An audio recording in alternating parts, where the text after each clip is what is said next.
Here are my audience.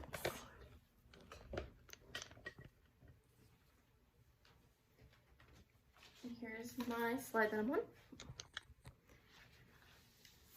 Do you want the earth to be around for your grandkids? What about your great-grandkids? Well, you can help ensure this by recycling to help slow down global warming. I'm Madison, and global warming is something that heavily impacts the earth that we live in, and a way that we can help solve this problem is by recycling in our everyday lives. We have done a lot of research on this topic and believe that everyone should implement this solution. Laws mandating recycling should be implemented in the U.S. to help prevent global warming. We have this huge problem that is slowly destroying our earth and is making our own uninhabitable by raising temperatures, causing severe weather conditions, and making us prone to sickness. To start off, global warming is causing us to have record-breaking temperatures, and it is only expected to rise more in the upcoming years.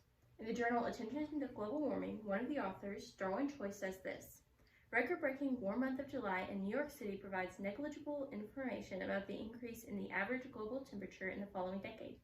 He goes on to explain how the people who are directly affected by global warming's effects are now starting to notice these changes. Next, it can cause extreme weather conditions like droughts and tornadoes, and it can cause health problems in certain people. This phenomenon is explored in the Climate Change and Public Health, the effects of global warming on the risk of allergies and autoimmune diseases, saying this: epigenetics mechanisms may mediate allergies and autoinflammatory diseases as exposure to extreme temperatures, pollen, and polycyclic aromatic hydrocarbons, or PAHs, organic chemicals generated by the combustion of organic materials, can lead to the epigenetic changes that promote inflammation and disease development. As the authors of both of these articles go on to explain, global warming is now having tangible effects that is proving that it's no longer a theoretical problem, and it is only going to get worse.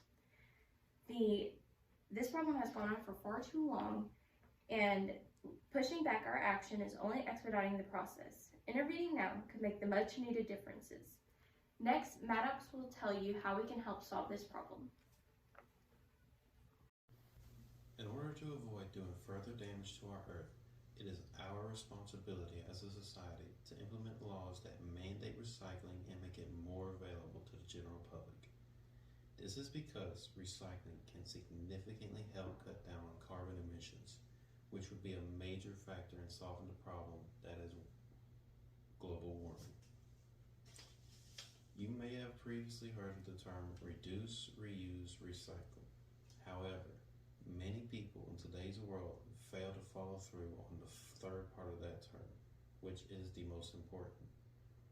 In the article, Innovative Recycling, they make comparisons of the global warming potential of different ownerships and end-of-life scenarios and discuss using these three methods in order to make a new pair of jeans. And at the end of the process, they say the recycling scenarios led to relatively higher overall emissions because they replaced emissions from cotton production at a relatively lower rate. This process is shown through any type of recycling, even with gold. In the article, Environmental Impact of High-Value Gold Recycling, they reference how recycling gold gives off significantly less emissions than just reusing it through technology. We can and need to implement these practices by recycling anything possible, even if it seems unconventional. There are different laws around the world that we can look at as examples of what we should do. In Europe, there are certain laws that mandate companies to embrace practices that prevent global warming. For example, they have a law that requires manufacturers to ensure that 95% of broken vehicles were recycled safely in 2015. The U.S. has smaller scales of these laws, such as state laws in places like Florida, which has a disposal fee on one-count containers, which is explored much further and in-depth in the U.S. and U.K. plastic recycling award. We can start making a difference because of laws similar to the ones I've just mentioned. Recycling has proven and shown to decrease the emissions that cause the tangible problems we face in modern society. Mandating these laws would ensure that we start healing a problem that we ourselves have created, and we are all responsible to chip in where we can.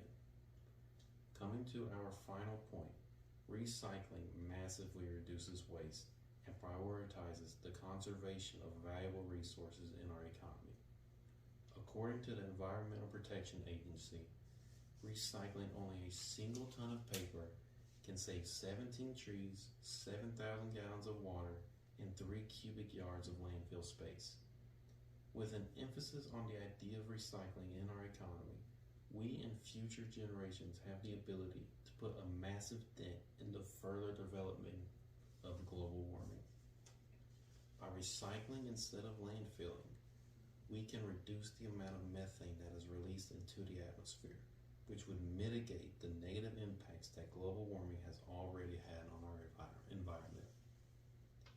Coming to our conclusion now, recycling should be mandated in the U.S. in order to make the world become a better place to live in.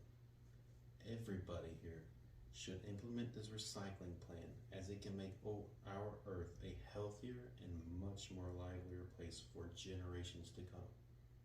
Let us ensure that our future loved ones have a place to live by implementing this simple yet extremely effective plan. Thank you all for your time.